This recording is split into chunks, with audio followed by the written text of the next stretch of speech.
성령의 역사는 그냥 일어나지 않습니다. 성령의 역사는 간절한 마음을 가진 성도, 사모하는 마음을 가진 성도들에게 일어납니다. 그래서 우리가 주님 앞에 간절한 마음, 사모하는 마음, 성령의 능력 아니면 안 된다라는 마음들을 가져야 될 줄로 믿습니다. 줘도 되고 안 줘도 됩니다. 이런 건 주님이 굳이 주실 이유가 없을 수도 있습니다. 당신이 필요하면 주실 수도 있겠지만 또 그렇게 또 갈급하게 만드시겠지만 그거 아니면 그래 너가 갈급할 때까지 기다릴게. 너가 간절할 때까지 기다릴게. 너가 사모할 때까지 기다릴게. 우리가 지금 가장 어찌 보면 그 맛을 봐야 되고요. 그 축복을 누려야 되고요. 진짜 신앙생활의 모습, 진짜 삶의 모습을 회복해야 됩니다. 저는 그런 모습들을 참 많이 봐요. 여러분 안 봅니까? 참 세상적으로는 좀 낮게 살아가요. 남보다 좋은 직장, 또 좋은 어떤 배경, 좋은 사업, 또 이렇게 좀 학벌도 있고요. 근데 뭔가 무미건조하고 뭔가 이렇게 사람들이 좀 정상적이지 못하고 치우쳐 있는 그런 모습들을 볼 때가 있어요. 그럴 땐 참 내가 차라리 가난한 게 낫고 내가 못 배운 게 낫다라는 생각이 들 만큼 어떨 땐 참 안타까울 때가 사실은 있어요. 우리가 좀 생각을 좀 해볼 필요가 있는데요. 여러분 잘 생각해 보세요. 우리가 정말 정상적인 모습으로 삶을 살아간다. 이것보다 더 중요한 게 어디 있겠습니까? 우리가 정말 초가 삼간에 살아도 가정의 소중함도 알고 또 삶 속에서 기쁨과 감사가 있고 그것은 성령의 역사 아니고서는 사실 안 되는 거거든요. 그 성령의 역사 속에 있어야만 진정으로 그 기쁨과 그 맛을 볼 수 있는데 하나님이 그 하나님 나라를 땡겨서 우리가 있는 이곳에서 누리게 해주신다는 거예요. 그 엄청난 비밀의 곳을 오늘 그것을 사모하게 되길 바라고요. 또 오늘 이 사도행전 10장에 고넬료를 중심으로 있었던 사람들이 얼마나 은혜를 받았는지를 한번 봤으면 좋겠습니다. 하나님은요, 당신의 백성, 당신이 택하신 백성들을 반드시 찾으십니다. 이게 하나님의 방법이에요. 하나님의 뜻이에요. 그럼 하나님께서 택하신 백성들은 어떤 백성이냐? 창세기 13장 48절에 영생을 주시기로 작정된 자예요. 하나님께서 영생을 주시기로 자신 창세전에 영세전부터 작정하셨어요. 정하신 거예요. 우리는 정해진 존재예요. 그러면 뭐 가만히 있어도 되겠네. 아니에요. 그걸 하나님이 믿음의 사람들을 통해서 우리를 통해서 찾으신다는 거예요. 누군가를 통해서 우리가 찾아졌고 또 우리를 통해서 또 다른 사람을 찾으신다는 거예요. 그게 하나님 우리에게 원하시는 거예요. 에베소서 1장 4절 5절에 보면요. 그 택하신 자는 창세전에 그리스도 안에서 정하신 거예요. 그래서 그의 기쁘신 뜻대로 예정하셨다 그래요. 이게 작정 예정이라는 거예요. 요한복음 10장 16절에 보면요. 내 양이라 그래요. 우리는 주님의 양이에요. 그래서 주님의 음성을 들어요. 27절에도 내 양은 내 음성을 들으며 그들을 알며 그들은 나를 따른다 그럽니다. 오늘 여러분 이게 우리가 주님과의 관계예요. 우리가 주님을 알 수 있게끔 돼 있다니까요. 요한복음 17장 12절에는요.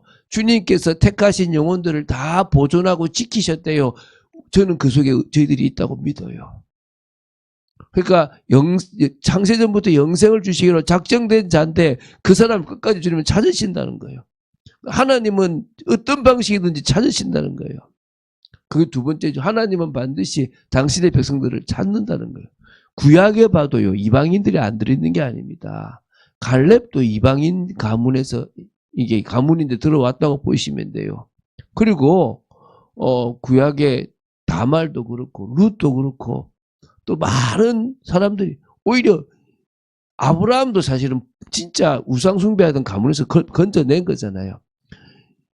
그런 아브라함을 통해 가문을 통해서 이스라엘을 통해서 하나님은 당신의 택하신 이방인들 라합 같은 사람들을 또 기브온 주민 같은 사람들을 당신이 찾으신다니까요. 그래서 당신은 또 공생의 기간 동안에도요. 사마리아 여인을 찾아가시고 저 수로보닉의 여인을 찾아서 시돈으로 가시고요. 또 이게 다 가시는 거야. 가셔서 말을 거시고 대화를 하시고 그들에게 답을 주시는 거예요. 당신은 당신의 백성을 찾으시는 거예요. 부활하신 이후에도요. 주님은 택하셔서 당신 자녀 삼으신 제자 삼으신 사람들을 통해서 가는 곳마다 이 영혼들을 찾은 거예요. 근데 오늘은 그 중에 이제 누가 나옵니까? 이 고넬료인 거예요. 고넬료는 전도를 통해서 만나졌다기보다는 너무 잘 믿는 고넬료에게 내가 보내줄게 라고 누구를 보내주겠다고 하신 거예요. 이렇게 하나님은 참 특이한 방법으로 찾으시는 거예요. 어떨 때는 상상도 못한 방법들을 가지고 찾으시는 거죠. 그 가정이 바로 고넬료 가정이에요. 이 고넬료 가정을 주님은 구원하신 겁니다. 당신의 자녀로 삼아 주신 겁니다. 그게 오늘 봐주셨으면 좋겠습니다. 그런데 먼저 이 고넬료가요, 하나님의 은혜로 경건한 이방인이었다는 거예요. 10장 1절에 보면 이렇게 나와요. 이 가이사라는 이스라엘 땅 중에서 이제 로마 주둔지라고 하는 곳이거든요. 고넬료라 하는 사람이 있으니 이달리아 부대라 하는 군대의 백부장이라.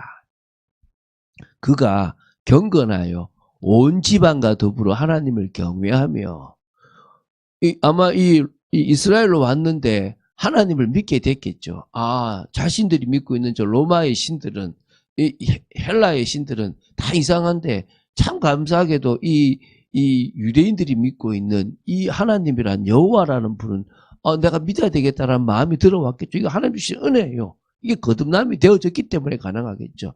그리고 그분을 믿겠다 하고 경건한 생활을 한 거예요. 그래서 하나님을 경외하며 백성을 많이 구제하고 하나님께 항상 기도하더니 이미 이 사람은 어찌 보면요, 성령의 은혜가 있었던 사람이기도 해요, 사실은. 하루는 제9시쯤 되어 환상 중에 밝히 봄에 하나님의 사자가 들어와 이르되 고넬료야 하니, 예수님도 모르니까 아직 구원이 확정되고 죄사함이 되어지지는 않았을 거 아니겠습니까?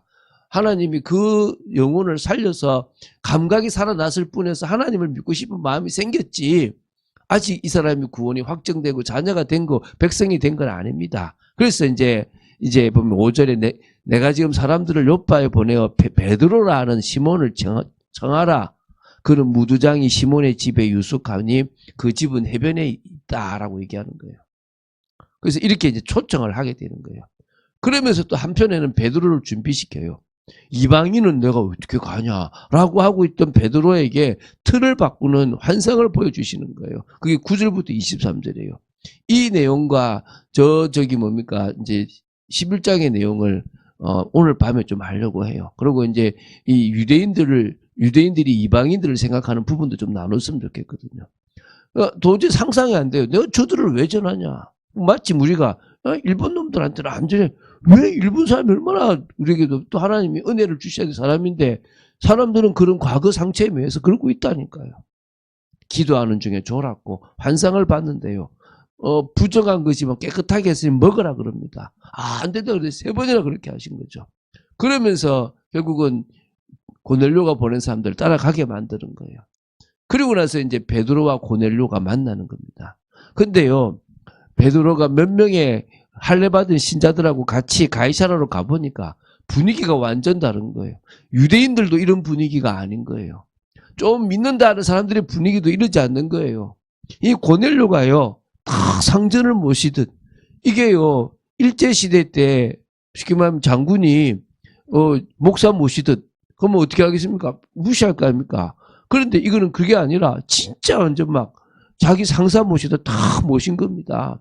완전. 그러면서 이제 당신을 부른 이유, 또 내가 이게 오게 된 이유들을 서로 나누게 된 거죠. 근데 이 보니까 24절에 고넬료가요, 자신의 집 식구뿐만 아니라 그의 친척, 가까운 친구들까지 다 모아놓은 거예요. 와, 살 수 있는 길이야. 하나님이 사람을 보낸다 그랬어. 와! 라고 이런 거예요. 그럼 우리가 이런 중심이 있어야 되는 거예요. 그때 이제 복음을 전하잖아요. 이 34절부터 43절까지 복음을 전합니다. 하나님은 사람을 외모로 보지 않으신다고. 지는 뭐 잘났다고. 그죠? 죄송합니다.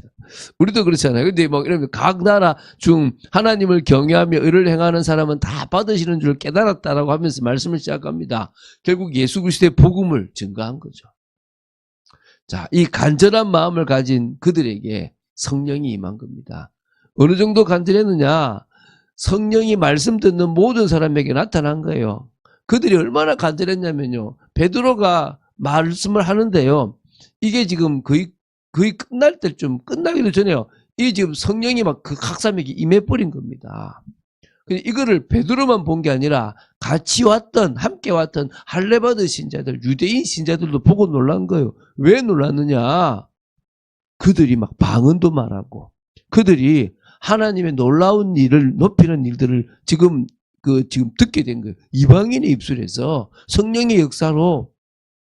근데 이거를요, 이제 오늘 밤에 볼 거지만 11장에 보면 베드로가 그렇게 얘기해요. 나도 안 갈라 그랬다. 근데 하나님 자꾸 가라 그래서 갔다. 가서 내가 말씀을 전해보니까 이제 11장 15절입니다. 내가 말을 시작할 때 성령이 그들에게 임하시기를 처음 우리에게 하신 것과 같이 하는지라. 이 지금 베드로는요, 말을 시작할 때부터 임했대요, 성령이. 내가 주의 말씀에 요한은 물로 세례를 베풀었으나 너희는 성령으로 세례를 받으리라 하신 것이 생각나노라.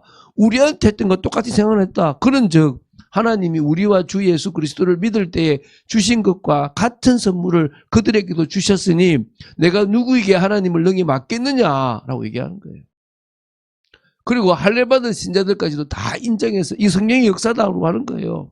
그러니까 같이 이제 세례 주자. 세례까지 다 준 거예요. 이게 지금 하나님이 하신 거예요. 그러니까 얼마나 우리가 간절한 마음, 사모하는 마음이 중요한지. 지금 베드로는 그랬잖아요. 내가 말을 시작할 때부터 성령이 임하더라. 말을 시작할 때부터. 사실 우리가 볼 때는 거의 끝날 때쯤 된 것처럼 보이지만 이미 베드로는 느낀 거예요. 야, 이 분위기가 성령의 분위기다. 간절한 마음, 사모하는 마음을 가진 우리들에게도 주님은 역사하십니다. 더 부어주시고요. 방언도 할 수 있고요. 하나님의 높이는 그런 일들도 말할 수 있습니다. 우리가요. 그런 마음을 가지고 있어야 될 것이고요. 또 그런 마음을 가진 사람들을 찾아야 될 겁니다. 영생을 주시기로 작정된 자. 그런 축복을 누리는 여러분 되시기를 주 예수 그리스도 이름으로 축원드립니다. 주는 그리스도시여 살아계신 하나님의 아들이심을 고백합니다. 오늘도 저희들이 짧지만 말씀을 나눴습니다. 정말 이 사도행전 10장에 또 성령의 역사를 받는 이방인들의 모습들을 보며 저희들에게도 간절한 마음, 사모하는 마음만 있으면 될 줄로 믿습니다. 오직 역사하시고 우리의 마음의 문을 엽니다. 주님, 저희들의 삶 속에 역사하여 주시고 당신이 살아서 모든 것들을 진행하고 계신 것들을 보여주시며 저희들이 육신적인 것이 아니라 영적인 은혜부터 받아 누리는 축복이 있도록 지켜주시옵소서. 주 예수 그리스도 이름으로 기도드립니다. 아멘.